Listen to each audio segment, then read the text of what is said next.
organisatrice de ces événements, et je laisse bien sûr à Rachid Arabe, qui nous accompagne, le soin d'animer cette matinée. Bonjour à tous et à toutes, bonjour à ceux qui nous suivent à distance, ravi de vous retrouver. Ces assises des délais de paiement et des dispositifs d'accompagnement de la relance recommencent donc à ce micro. Avec le micro, ce sera beaucoup mieux. Je vais vous souhaiter donc une bonne journée. Une journée où ces assises des délais de paiement recommencent à se décentraliser à la faveur de la levée des restrictions sanitaires. C'est une crise qui n'a pas empêché, je tiens à vous le dire, les organisateurs de ces assises de garder le lien autant que possible à distance avec tous ceux que cette question des délais de paiement concerne au quotidien. Ces organisateurs, Jérôme, ont cherché à s'adapter à la situation sanitaire et économique, la FDCC, l'Association française des Credit Managers, et la FIGEC, la Fédération de l'information, de la gestion des créances et de l'enquête civile, nous réunissent donc aujourd'hui à Nantes pour partager, vous allez le voir tout au long de la matinée, les dernières données chiffrées en matière de délai de paiement et également les dernières mesures de relance proposées par les institutions publiques.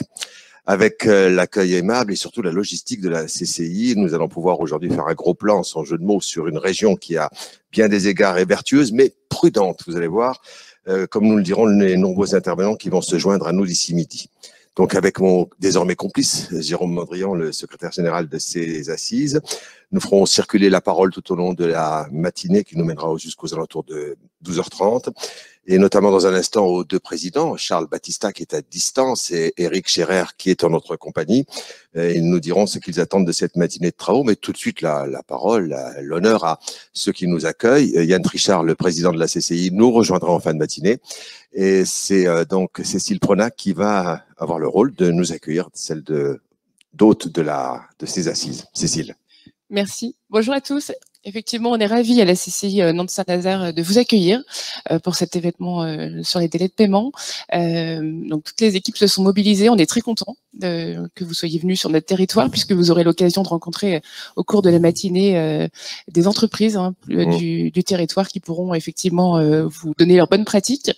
En tous les cas, on l'a vu, les délais de paiement, c'est un sujet d'importance. Ça l'était avant le Covid, mais ça l'est d'autant plus. Et on a bien vu que dans les quelques semaines qui ont débuté cette crise Covid, il a fallu sensibiliser sur le sujet. Ça a été un des rôles aussi de la CCI.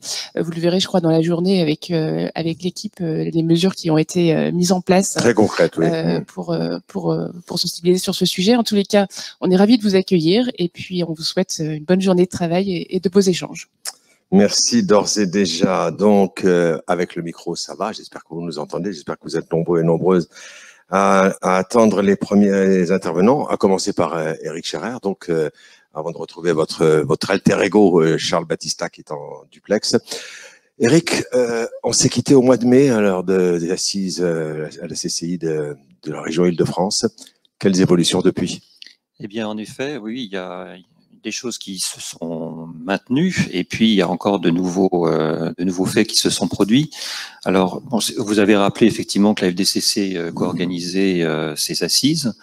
Donc, je représente une association qui regroupe 1 millier de membres, essentiellement donc des credit managers, des personnes qui sont opérationnelles au niveau du crédit interentreprise, qui, je le rappelle, représente un montant de 700 milliards d'euros, donc considérablement plus que le crédit bancaire court terme. Et nous avons également des consultants, nous avons également au sein de notre association aussi des partenaires qui nous accompagnent, qui sont bien utiles aux credit managers, puisqu'il s'agit des sociétés de renseignement, des assureurs crédit, des courtiers, etc. Donc ça nous donne effectivement une position privilégiée pour voir l'évolution des choses. Alors que s'est-il passé quelques faits pour essayer de résumer ce qui s'est passé effectivement depuis les dernières assises qui se sont déroulées il y a 2 mois maintenant. Bon, déjà, et il faut s'en réjouir, évidemment, on a une reprise qui s'est bien amorcée et qui se consolide. Je remercie effectivement la région Île-de-France et la Chambre de commerce et d'industrie de nous accueillir au sein d'une région qui a effectivement un très beau tissu de grandes entreprises et aussi de PME. Et donc, ça va être intéressant de voir effectivement comment est appréhendée dans cette région ce rebond que tout le monde attend. C'est la région Pays de Loire, hein, vous avez dit Île-de-France, il y a quelques... On était en Île-de-France, et donc, effectivement.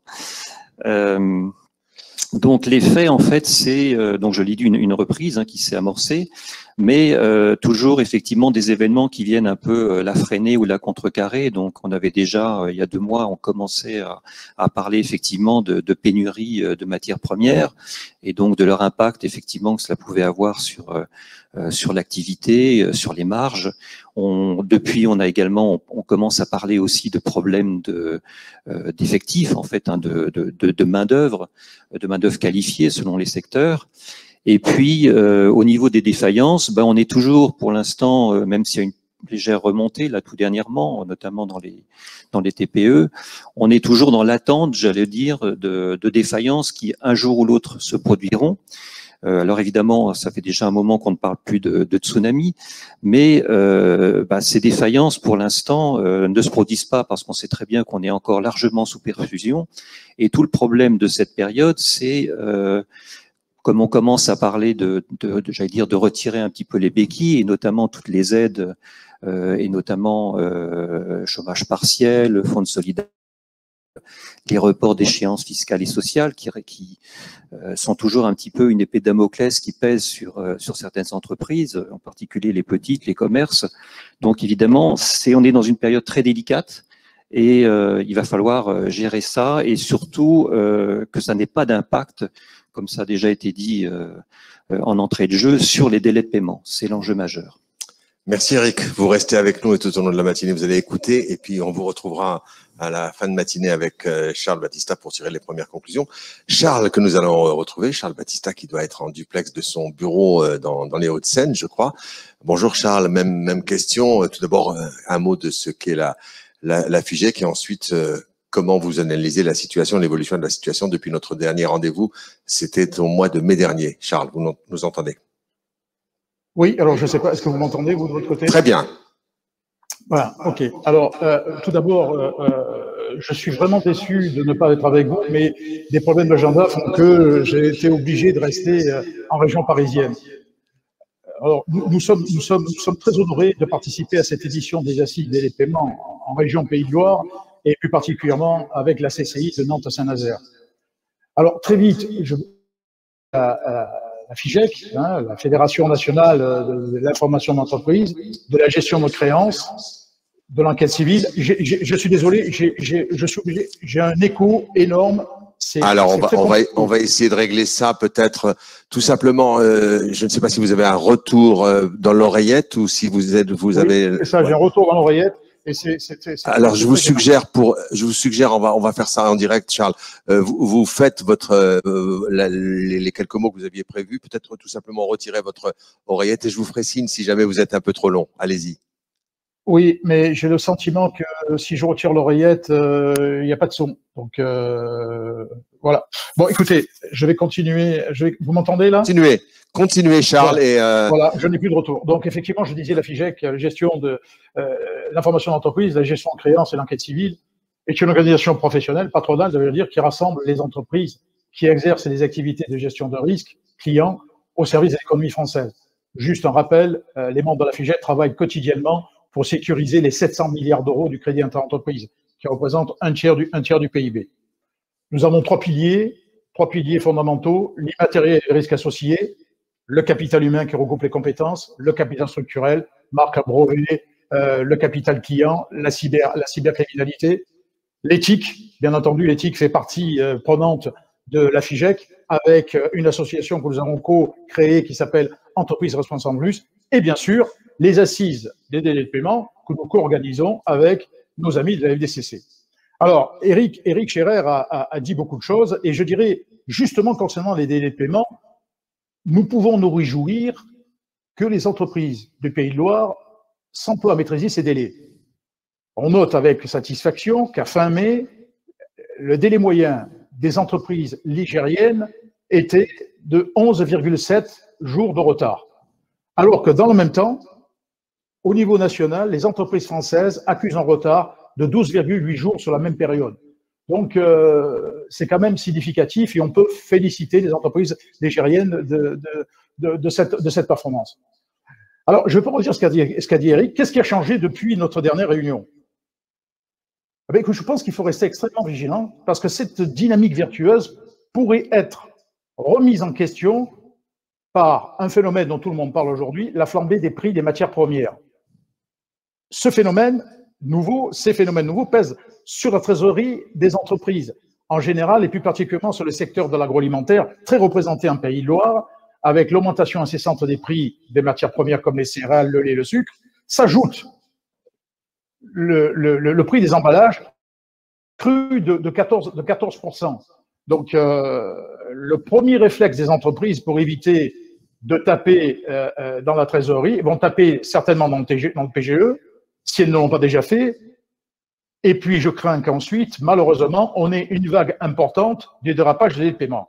Donc, je souhaite que tout au cours de cette matinée, les experts qui vont se succéder prennent en compte ces éléments nouveaux et tentent d'apporter les solutions probantes aux chefs d'entreprise de Pays de Loire et bien entendu de toute la France, qui est certainement derrière leur écran pour suivre ces assises. Merci Charles, et vous aussi vous nous manquez. On vous retrouve un peu plus tard. Dans un instant, donc, je vous donne quelques notes sur le programme qui nous attend. On accueillera dans un premier temps Jeanne-Marie Prost, la présidente de l'Observatoire des délais de paiement, pour évoquer la restitution de son rapport annuel. Puis Jérôme Mondrian nous proposera un panorama économique avec un économiste de la COFAS.